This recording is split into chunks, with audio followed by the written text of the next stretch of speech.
Good morning, everyone. Let's start today's topic.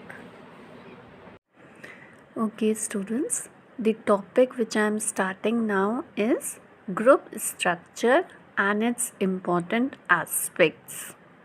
During the process of group formation, you had learned that a group structure starts to develop. When does it start? When people start conversing with each other, children. Okay, so over the time, this interaction shows regularities in distribution of tasks to be performed, responsibilities to be given, status of the member. All this, creates interpersonal relationship. Okay, now let's take one definition of group structure. Group structure refers to the pattern of interrelationship that exists among the group members and makes the group functioning orderly and predictable. Now, students, we will see the four elements of group structure. They are also called different aspects or important aspect as it is mentioned in the slide above, but in your CBSE syllabus you usually get the answer right about the important elements of group structures. Okay, these are roles, norms, status and group cohesiveness. Now we will take them one by one. First point in this is role. See, roles are socially defined expectations which you have to fulfill in a given situation. For example, right now you are the member of the class. Okay, so there are certain roles which a student should perform in the class. There are certain roles which a teacher should perform in the class. So as a member, we have to perform our role. Okay, let's take another example. Suppose you have a role of son or daughter also, and with this role you have certain role expectation also. Okay, as a daughter or son, you are expected to respect the elders, listen to them, and be responsible towards your studies. Okay, so first, very easy point, that is the role which is included in the elements of the group structure.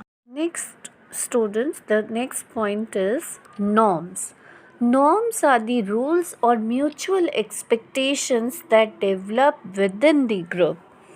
Okay, children, these are some unspoken rules, okay, which you have for your family and family members, which are developed in course of interaction with them. Okay, our expected standard of behavior and belief established or agreed upon, and they are enforced by the groups, that these are your expectations which you have to fulfill as a member of this group.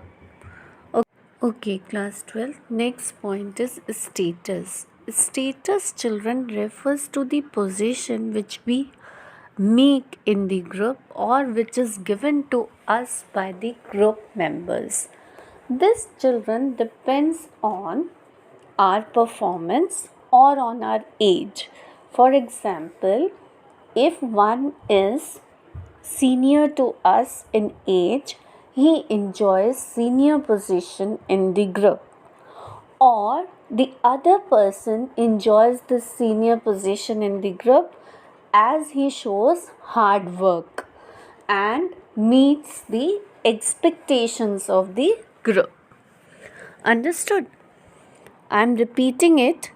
Status refers to the relative social position given to the group members by others. Okay.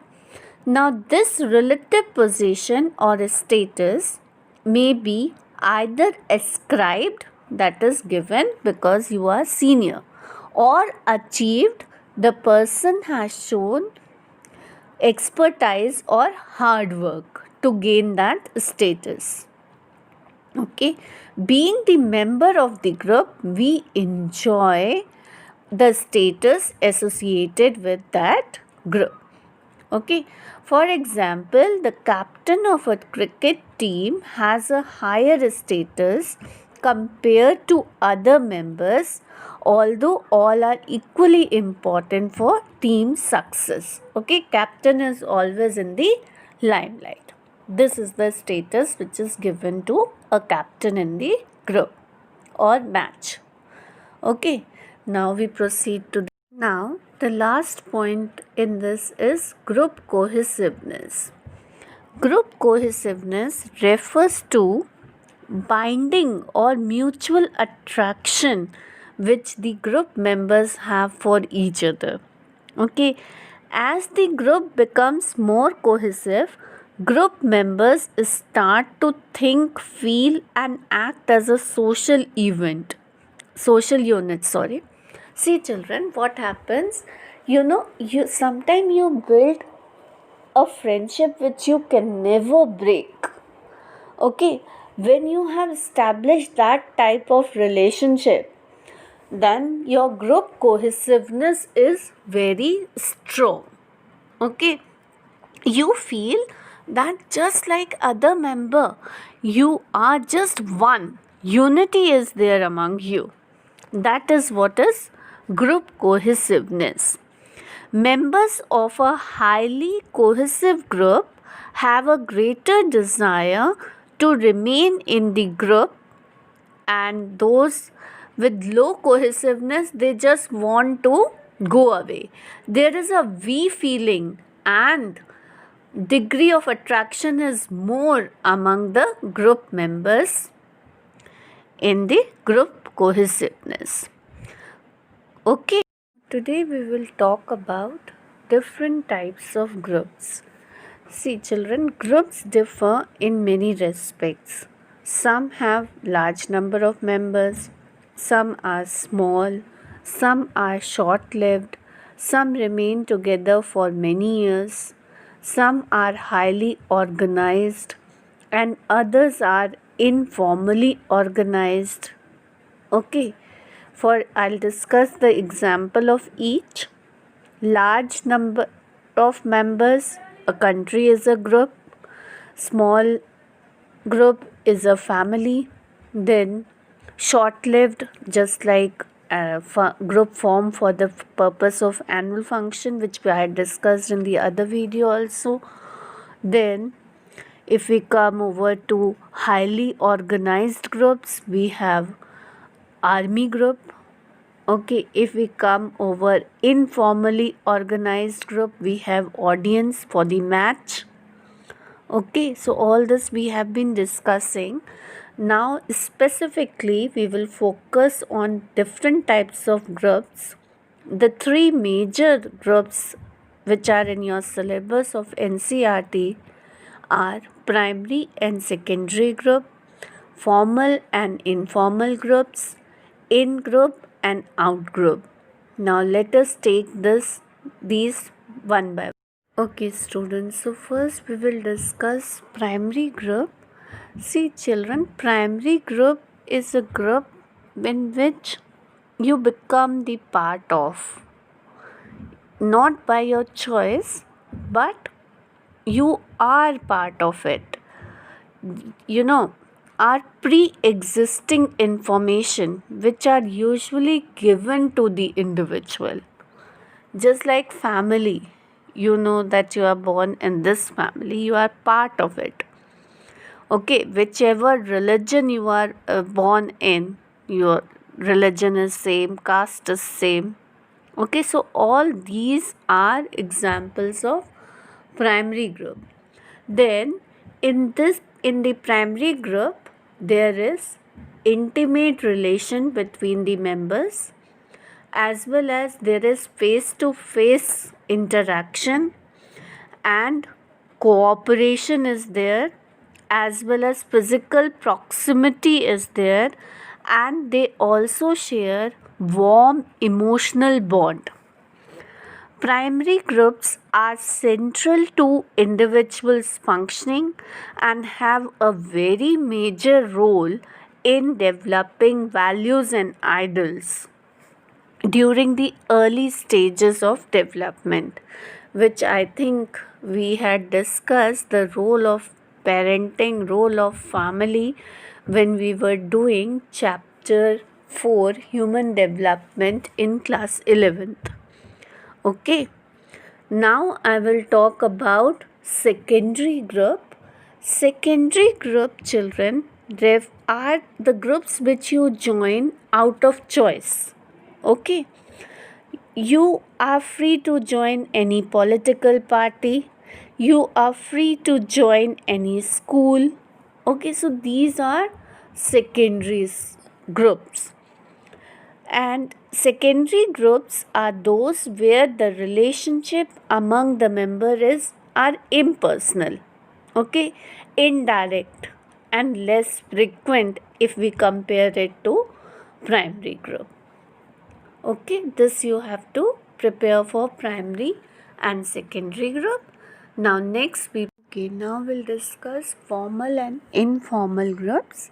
See children, in the formal group, functions of the group are explicitly stated. Okay, for example, in case of a school or any organization or any university, whatever their rules are, they are clearly told to the employees. Then roles assigned to each member are well defined. Okay, formal groups are more structured. Okay, then example I had already told you, like a school, university, or anything. Then informal group are groups which have no rules, okay, laws, or formal structure. Members share an informal and close relationship. Okay. Next, now we'll talk about in group and out. Okay, students. In group, the term in group refers to one's own group. Out group refers to another group. The members of in group refer to themselves as we, and for out group members are referred as they. Okay, so there is a we feeling in group as well as they feeling in the out group.